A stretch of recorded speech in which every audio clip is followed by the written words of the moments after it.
Salut, alors moi c'est Zélal. Comme vous avez pu le constater, dans cette vidéo je vais parler de mon expérience en tant qu'étudiante à l'étranger et plus particulièrement en Chine puisque c'est là où j'étudie.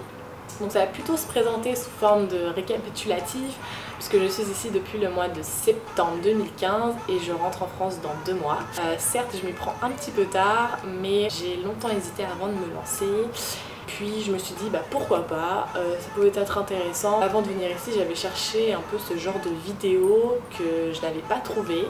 Donc je me suis dit que c'est intéressant si ça peut éclairer certaines personnes et puis moi aussi, comme j'aime faire des montages vidéo et échanger avec les gens, c'était bénéf. Donc voilà, je suis étudiante en 2e année à Neoma Business School, donc sur le campus de Rouen. Dans le cadre de mon cursus scolaire, en fait, on doit effectuer une année complète à l'étranger, donc une année d'études. On a un large choix parmi les universités partenaires et c'est vrai que moi, mon choix s'est très vite porté sur le continent asiatique et sur la Chine. Alors pourquoi? Parce que dans un premier temps, j'ai toujours rêvé d'aller en Asie. J'avais aussi envie de découvrir la culture chinoise, vraiment vivre un véritable choc culturel, c'était ce que je recherchais. J'étudie actuellement à Wuhan et plus précisément à l'université de Wuhan, donc Wuhan Dasheng en chinois. J'ai choisi cette ville et cette université aussi parce qu'elle fait partie des meilleures universités en Chine. Voilà concernant mon choix. On va commencer avec l'arrivée. On va suivre la logique des choses. Donc moi je suis arrivée début septembre, le 8 septembre. J'ai encore ma carte d'embarquement collée sur mon journal de voyage. Je suis arrivée la dernière, mes amis étaient déjà sur place. On est 10 dans ma promo à étudier à Wuhan. Je les ai rejoints avec mes 2 valises, j'avais pas de logement, pas trop d'informations. C'était un petit peu flou. Avec mes amis, en fait, 3 de mes amis, on a décidé de louer un Airbnb histoire de bien s'inscrire, de prendre son temps, trouver un logement, etc. La première semaine, c'était essentiellement recherche d'appartements et inscription auprès de l'université. Les inscriptions auprès de l'université, c'était une catastrophe. On a passé beaucoup de temps, on a perdu beaucoup de temps, plus d'1 semaine, parce qu'il faut savoir que les administrations chinoises, c'est pas le top. Il n'y a pas d'organisation, pas de communication, ils parlent pas anglais. C'était la galère. On a passé plus d'1 semaine à s'inscrire et donc pour le logement on avait fait le choix en fait avant d'arriver en Chine de ne pas prendre de chambre universitaire. On avait eu des échos comme quoi c'était pas très propre, c'était pas top et puis c'était plus intéressant en fait d'avoir son propre appart parce que d'une part c'était moins cher et ça nous permettait d'être véritablement plongé dans la culture chinoise. Le logement on l'a trouvé assez rapidement, on a passé quelques jours, voilà. Ça se fait très vite ici, en 3 jours t'as ton appart, vraiment. Donc voilà, je fais actuellement une coloc avec 2 françaises et une chinoise donc, qui étudie aussi avec moi à Rouen. Donc inscrite, j'ai envie de dire, logée et nourrie, l'aventure chinoise pouvait officiellement commencer. Donc la première chose à laquelle on est confronté en tant qu'étranger, c'est le choc culturel. Et je vais commencer avec la barrière de la langue. Donc comme j'ai dit précédemment, je suis arrivée en Chine avec aucune base en chinois. Je parlais pas chinois, j'avais jamais fait de chinois auparavant. Je suis arrivée avec mon français et mon anglais, pensant que ce serait suffisant. Or pas du tout. Faut savoir qu'en Chine on parle presque pas anglais. Surtout dans les petites villes comme Wuhan, 8 millions d'habitants entre parenthèses. On ne parle pas du tout anglais, donc le seul moyen de communication c'est le chinois. Au début c'était très compliqué pour se faire comprendre et pour comprendre les gens.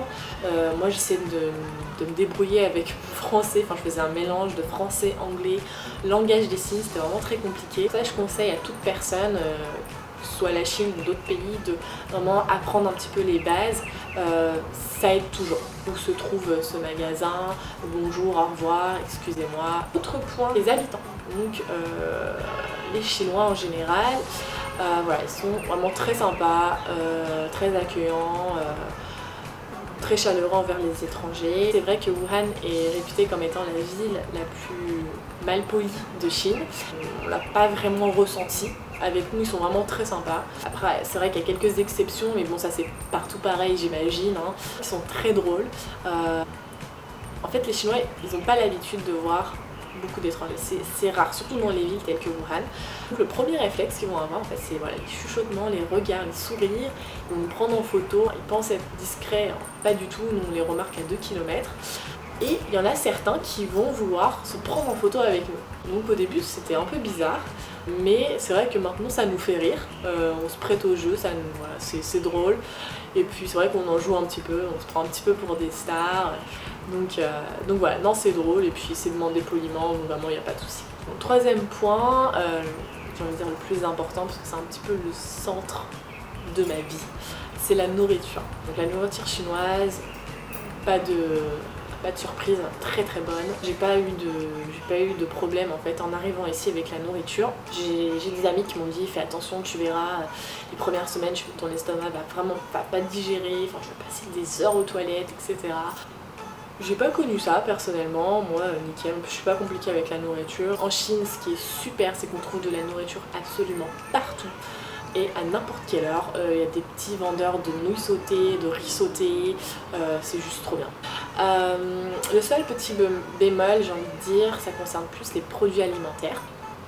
Moi en France j'avais mes petites habitudes et ici j'ai pas retrouvé certains produits. Au fur et à mesure du temps on les a retrouvés, mais il faut savoir qu'ici ça coûte 2 fois plus cher.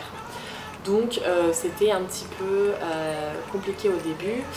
Après voilà, on a fait du remplacement, on a découvert d'autres produits, donc maintenant tout va bien. Autre point, donc les réseaux sociaux, comme vous le savez, en Chine on n'a pas accès aux réseaux sociaux occidentaux tels que Facebook, Instagram, Twitter, etc. Du moins pas sans VPN, donc je sais pas du tout comment ça marche en VPN, je suis pas informaticienne ou quoi que ce soit, je sais juste que faut télécharger un VPN sur son portable et sur son ordi, donc certains sont payants, d'autres non, et ça nous permet d'accéder donc aux réseaux sociaux occidentaux. Il faut savoir qu'en Chine ils ont leurs propres réseaux sociaux et les réseaux sociaux phares c'est WeChat.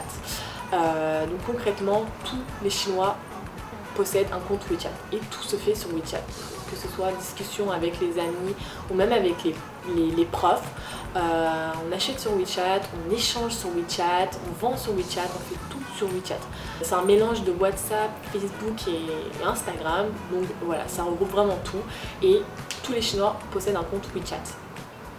J'ai envie de dire que c'est un petit peu la base de la Chine. Shopping, très important, surtout pour les filles, pour moi en particulier. Donc voilà, moi j'adore faire du shopping et c'est vrai qu'à l'arrivée en Chine, je pensais que ce serait moins cher. Or pas du tout en fait. Donc, comme j'ai dit précédemment, tous les produits exportés coûtent 2 fois plus cher ici. Ça concerne également les marques telles que Zara, H&M, etc. Petit t-shirt à 7 €, ça coûte le double ici. Donc c'est vrai que ça va un petit peu mal au porte-monnaie. J'avais déjà anticipé sans vraiment le savoir, juste parce que je voulais pas me séparer de mes vêtements. Donc je suis arrivée avec 2 valises, l'une printemps-été, l'autre automne-hiver. Contrairement à mes colocs qui sont arrivées avec presque rien, donc elles ont dû refaire leur garde-robe ici et ça leur a coûté un bras. Après c'est vrai qu'il y a la mode chinoise, donc faut aimer. Moi personnellement j'aime bien, mais j'achète pas... j'ai un petit peu peur de la qualité et puis c'est vrai que parfois j'ai du mal à trouver ma taille parce que les Chinoises sont...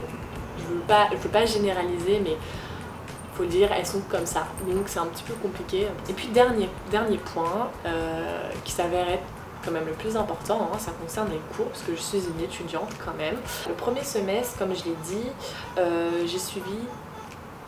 Non, je l'ai pas dit, mais bref, premier semestre, que des cours de chinois, donc on nous a imposé ça.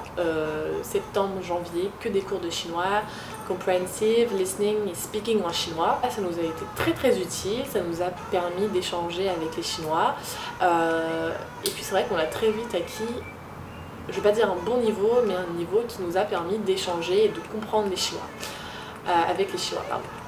D'échanger avec les Chinois et de comprendre les Chinois. C'est vrai que ça a été très utile, moi je regrette pas, et puis c'est une langue en plus, moi j'adore apprendre les langues, donc voilà. Ensuite on a eu un mois de vacances pendant le Nouvel An chinois, donc fin janvier, fin février.